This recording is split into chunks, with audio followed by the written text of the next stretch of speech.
well, I haven't done one like this in a while.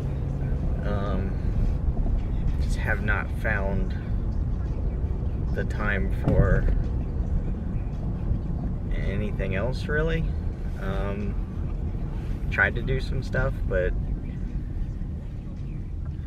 other stuff's always more important, so we haven't really got around to doing anything entertaining. But I'd wanted to do something just talking about parents, I guess. Parents, kids, maybe. I don't know. See where it goes. But it's been a year since my dad died.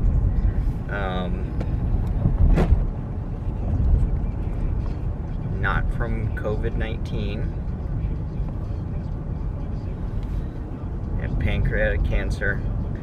It was before all the COVID-19 stuff was really talked about. I mean, I have my suspicions and stuff that it was already here and already doing stuff, but that's another video for another time, I guess. Maybe or maybe not. Who knows? Whatever. Anyway, back to the point. It's still difficult at times, for sure. I mean, I guess it always will be. I mean, I always had a good relationship with my dad, so that seems to be kind of rare sometimes from stories that I hear and everything. Just a lot of times this past year, I mean, I just felt like there's things I wanted to call and talk about, but I never really went to him for advice too much. That's just me and my personality, not really going out and doing stuff like that. Just kind of try to figure it out on my own, I suppose. But there was a few things. I'm not gonna ask you guys for advice either. Just there's just been times anyway. But like, I'd been thinking about this for a year basically. Like, I always wanted to follow up. I was always meant to go back and, you know, go through some of the stuff that was given to me of his. I mean, I've gone through the stuff. I just meant to go through it again and take care of some of the things that were left to me. And I have done a little bit, just didn't include this.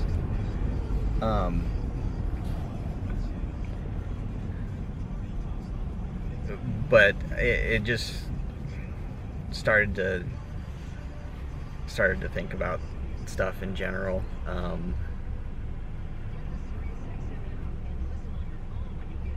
Like, I don't, like, there was a few conversations that I really wish that I had been able to have with my dad.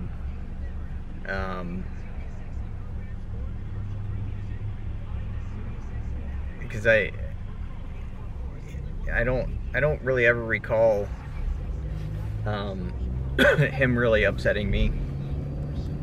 I mean, if you go back far enough, I kind of remember spilling a glass of pop on the brand new carpet in our little family room, and I think I got in trouble for that. So that was something there, but I was probably 4 or 5 at the time, so that doesn't really count. But there's a few times that I know I had really upset him by things that I had said, and I don't think he held on to that at all, but it was like, I wish that I was able to go back and just kind of explain that you know, one of them was just poor use of words. Like, when he had, when him and my mom were still married, he bought like a really nice stereo at the time. You know, this had been in the 70s. Yeah, it would have been in the 70s. And nice, really nice speakers at the time.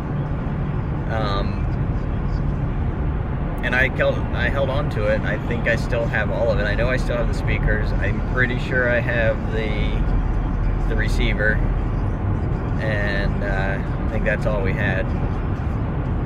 But it's you know, it's good quality stuff. It's just 1970 something technology. But anyway, he had said something about me giving him the speakers back, and I had just said something like, I've had those since you abandoned them back when you guys got divorced, something to that effect. Not exactly that, but I know that one really upset him because he said he didn't abandon them, thinking that was kind of like a jab at him for leaving because it wasn't his idea to separate like that. He did like my mom had left. I was on vacation in Florida. My mom had left my dad in our house, but my dad, being the guy he is, the kind of guy he is, he said, you know, you take the house, it's safer and everything, and I'll go into the apartment that you had just rented, which wasn't as nice as our house, surprisingly enough. But anyway, that one, I know that one really hurt his feelings, me saying that, because I never thought that he had left us. I remember just being very, very confused while I was in Florida and really upset, and not knowing what was going to happen. And I know that messed me up for quite a while after that, as far as like going to Florida like later to visit my grandparents at the time.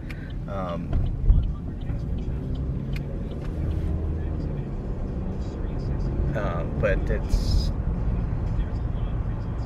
that's something else. I have to talk to counselors about that and everything. Anyway, it just wasn't handled very well on the parent side, and then I think his side, he didn't want to come around. I don't know how long it was. I kind of like, I don't want to say blacked out for that whole time frame, but I don't have a real clear recollection of timing and how long things had lasted, like whether it was just months or years or what. It just seems like it was forever, but at this point it seems like it was forever ago also, so kind of evens out. But like that one, I really wish I could go back, and I wish I handled that one different. And then I remember another time, like when I was living with him after I graduated high school, I moved in there for a few years before they moved to Florida, and this one was just dumb. I always just kept to myself and went into my room and stayed there till I fell asleep about 4 in the morning, and that's about when he was waking up. So we would have dinner together every day, or just about every day, except when I was working, because I was working retail, so a lot of times my dinner was in the fridge, which I always really appreciated. I appreciate it a lot more now because I'm the one that has to put in the refrigerator now.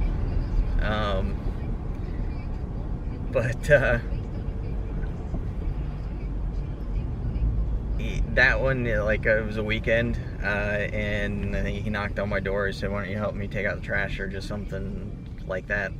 And out there, I was just kind of just made a joke that I said they messed up my TV show, because I'd been watching a goofy TV show at the time, and I think he thought I said, "You messed up my TV show," and then me being really awkward. I tried to correct it, and I don't think I really did well enough because it was just really silent from both of us the rest of the day because he didn't really want to say anything because I guess he thought I was being a little jerk, and I didn't want to say anything because I was too shy and quiet to try to fix anything like that. So that was another one. Those are really the only two times I really remember saying something that really really hurt some feelings. Excuse me. I'm going for their sponsorship now. And then there's a couple other conversations, little ones that I wish I could have had about just general things, about being married, about having kids, all that kind of stuff. But by the time my kid was coming along, he was already really way too sick to see her too much. That's another kind of regret that I had of being in the hospital. He woke up, I'm sure I covered this, like, while we were there, not too long after we got there. I mean, he was so messed up, though, on morphine, I think, that I know he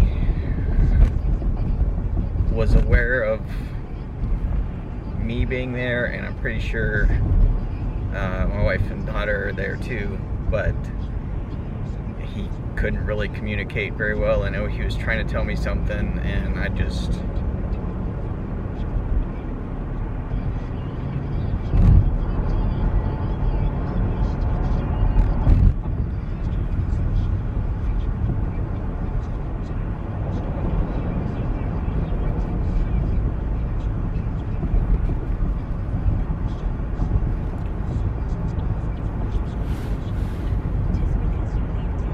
remember sitting there, like, I was not in his face, but I mean, he couldn't really see anything else. I mean, his head was pointed in my direction, and I was sitting right by the head of the bed. I just wish that I had, like, it sounds weird. I mean, I don't think it's weird, but I just wish I had, like, held Lily up to him just so he could see her again.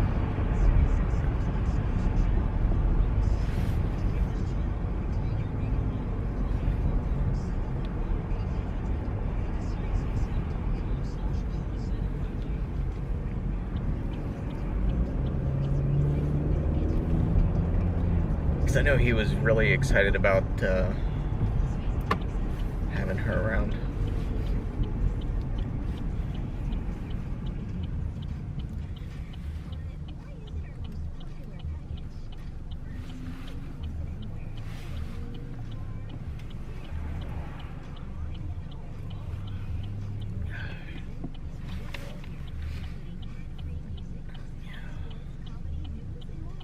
And I know he was always scared because he saw her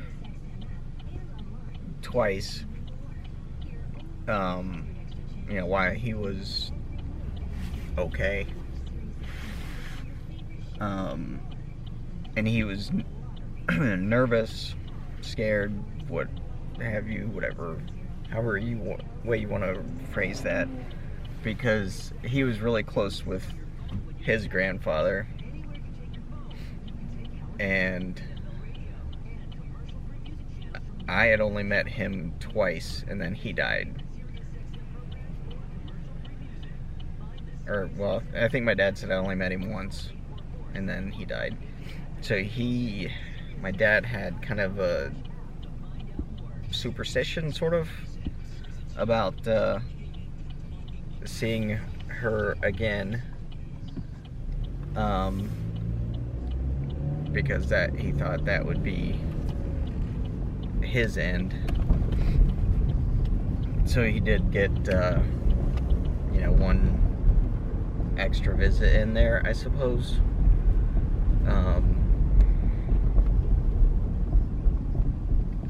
But I don't know. It's not really like a real win there still.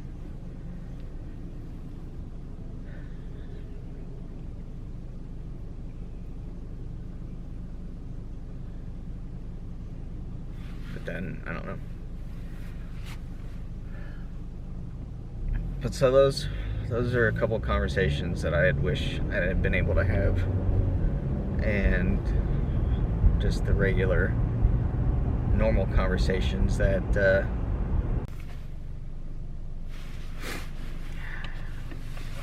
and I hope I got all of that, because I don't really want to say it again. My camera, like the timer right there for me, turned red, and I don't really know why. Back to white now. So we'll see how this goes. But that's pretty much that, I suppose. I don't know. So there's a good chance that it comes up again in the future, because why wouldn't it?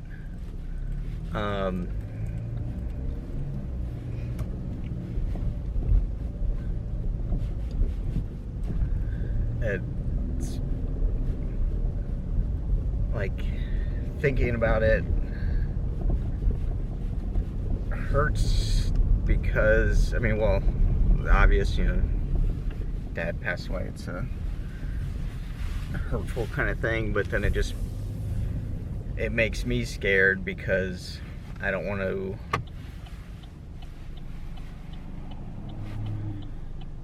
or I just want to be around for a long time for my daughter. So, and fantastic, now battery's flashing, so I will talk fast. And then I talked to my stepdad a couple days ago, and my mom has been diagnosed. It's up to stage 7 Alzheimer's now. He's preparing to put her into a memory care facility, which I do not blame him at all. It's hard to take care of somebody. Okay, I know that one died. But I was talking about my mom, stage 7 Alzheimer's, and my stepdad is preparing to put her into a memory care facility, which makes sense to me, because he's been taking care of her for a really long time, and she's just been getting worse. And everything that he has told me recently is that she can't really do anything on her own except for eat a little bit. Thanksgiving time? No, not Thanksgiving. A little bit before Thanksgiving, I think, my birthday. He said, like, I was the only person other than him that she was able to have, like, engage in a conversation with, really. And that's kind of gone away too.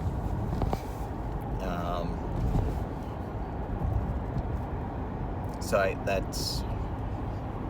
that's difficult to deal with also.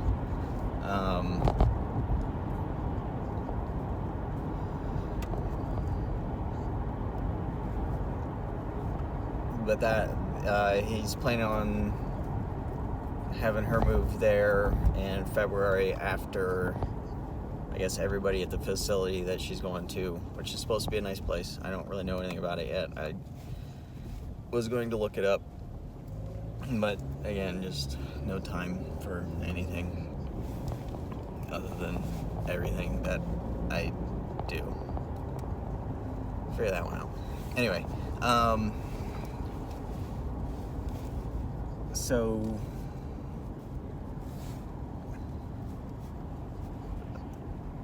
that brings its own worries for me too.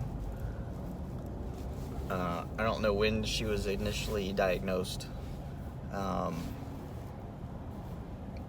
I know if she wasn't diagnosed at the time, which I don't think she was, when I was living in the condo taking care of my grandmother, like the condo that her and my stepdad bought for my grandma to live in. And I stayed there because they lived somewhere else. I mean, they were here part-time, and I don't remember where they were the rest of the time. Florida or West Virginia or somewhere, I don't know, because they moved around a few times. But anyway, I know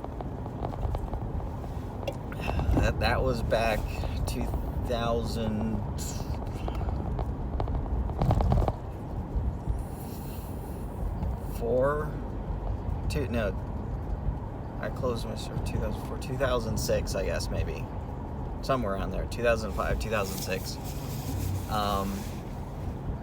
When they bought the place and I moved in there. So I think she was starting to show signs then. I don't know when it was actually diagnosed. I just remember conversations that she would get really angry with me because I was getting very frustrated with her asking me the same, 2 or 3 questions within a few minute time frame, because it just feels like somebody's not paying attention to you when they have to ask you the same thing 3 times within 5 minutes. So that, in hindsight, now, but then it was just a problem that I'd always had of feeling like she wasn't paying attention to me with conversation sometimes. Anyway, so that's happening on that side. For a long time, she was calling it like caregiver's disease and something like that, which I know is kind of, it's one of those weird diagnoses. But I get it. I feel like that could potentially be a problem that I have, or I could be having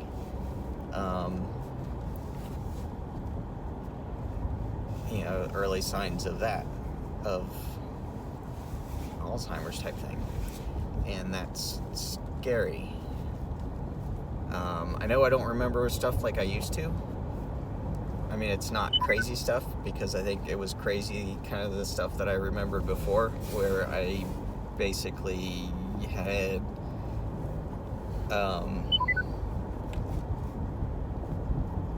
video, audio kind of memory going through my head of conversations and things like that. And those, I would have a lot of those, and for long periods of time. So I mean, it's natural for some of that stuff to just kind of go away, or not really remember stuff as clearly as before. But growing up, there's also just a lot more stress involved. There's definitely more stress involved taking care of somebody. And then start to doubt yourself when that person that you're taking care of, who also doesn't have a great memory at a lot of times and is suffering from her disease, which causes some brain and memory kinds of problems, when they start to question you about so many things so often that they never used to. So then you start to question yourself, and then it's this big spiral of who's right, who's confused, who's forgetful, and I don't know which it is all the time. Sometimes, like when I was really starting to recognize that's what was happening, it's when I feel like I had a little bit more control over that, and I realized that I'm not losing my mind as much as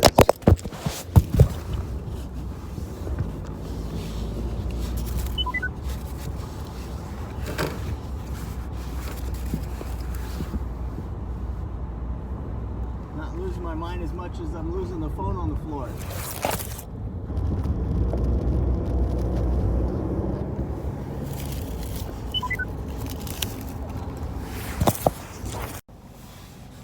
I really sent you for a ride there. Anyway, so I was trying to say that once I realized that, or had that feeling, that observation, I guess, that some of these things that I'm being questioned about are things that I still fully believe that I am correct about. And the other person is the mistaken one. Even though that they're sure about that one, I still have those moments when I do remember whole conversations and things like that. So I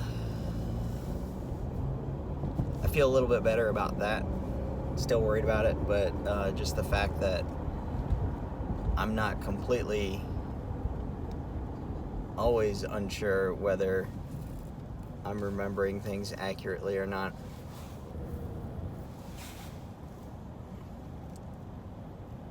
And sometimes it's the other side.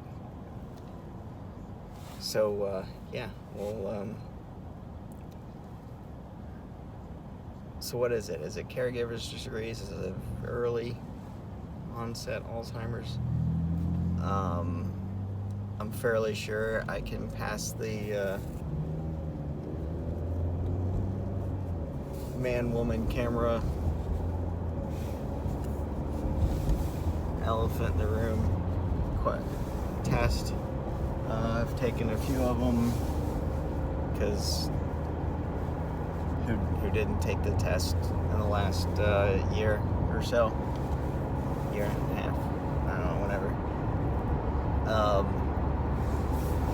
And I did pretty well on it. I know Brittany, my wife, had taken the test when she was applying for disability 2 years ago with Social Security, and she told me about it then, and it's a very forgiving test from what I can tell.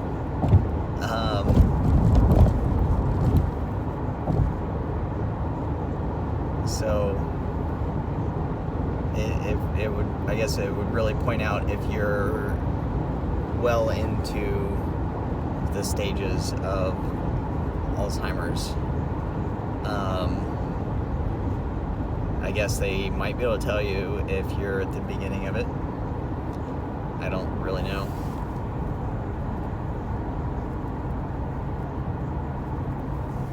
So, I don't know.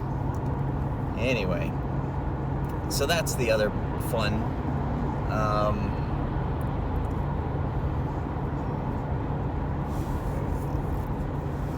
That my dad is all the way gone. My mom is, it's hard to describe. I mean, she's my mom for, I mean, like, her personality. I mean, she's still gonna be my mom, but I mean, she's, you know, that person that I knew, you know, for a couple minutes at a time. And that's hard to deal with. And of course, this past year, I've not seen her since last Christmas, I guess. Like, we're a little bit before Christmas last year. And I know that, I mean, that she was having a lot of problems then still. I don't know what stage she was then. But I think because of all the COVID-19 stuff, she wasn't going to the treatment facility that she was going to, that gives her some sort of consistency, and also gives my stepdad a break, which is good for both of them. I can relate to that, whether people realize it or not. I've been asking for that kind of thing for years, and it just doesn't come. So that's why I was talking to you fine people so much, and also try, where are we at? Also tried to entertain myself by making wands and knives and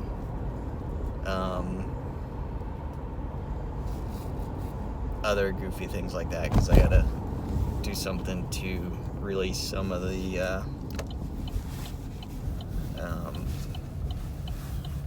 frustration and whatnot,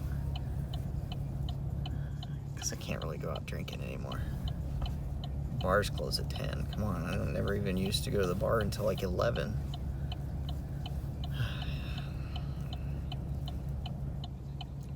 So anyway, I think that's about it.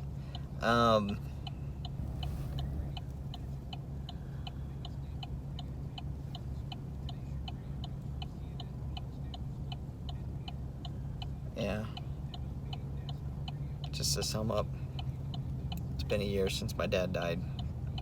I have not been able to properly do some of the things that I wanted to do. I feel like I missed a lot of what I wanted to talk about in this relating to him. Just like very vivid memories that are just some weird ones. Like I remember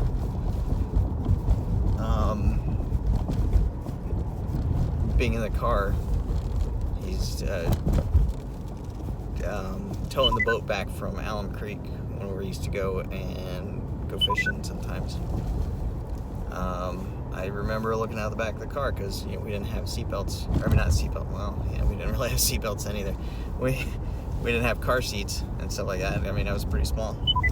But I remember standing up in the back seat. I just remember flicking a cigarette out the window, and it hit just right on the road, and it was just like this big explosion, kind of fireball.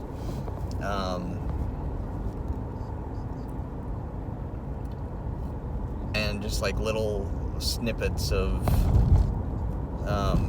memories that really aren't important at all.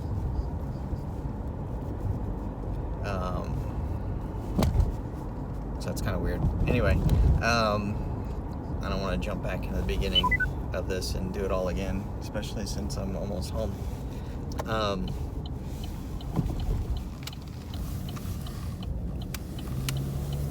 So yeah, just that. Wish I had more conversations. I just wish she was still around. I wish that my mom was not suffering from Alzheimer's. I would like for both of them to be able to see my dad's only grandchild, like really, blood relative grandchild, and my mom's only one for me. I mean, it's the one that counts, right?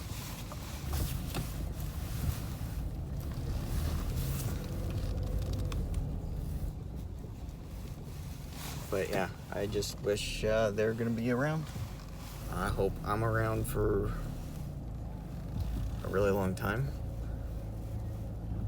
I don't even want to talk about being a grandparent.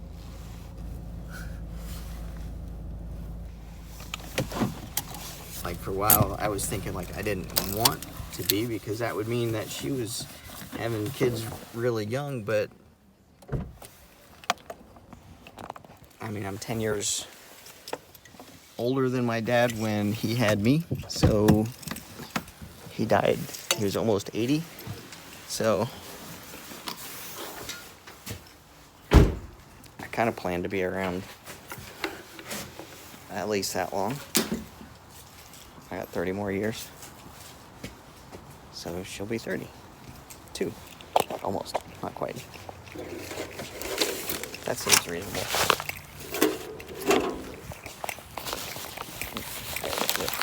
camera. And that's about it. I will leave you with that, because I gotta get all the way to the other side of the car. Well, maybe I can get it.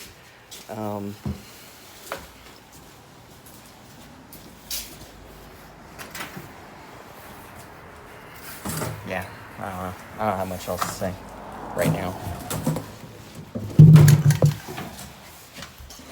Just that, just that I messed up in the garage. Looks like gas spilled. Fun. Another thing to take care of, along with other fun duties that I have lately. See, here's fishing poles. I wanted to fix those, clean those reels up. That was all gonna be part of this, but nope, no time. I'll get to it. So anyway, have a good one. Stay safe out there. Have fun.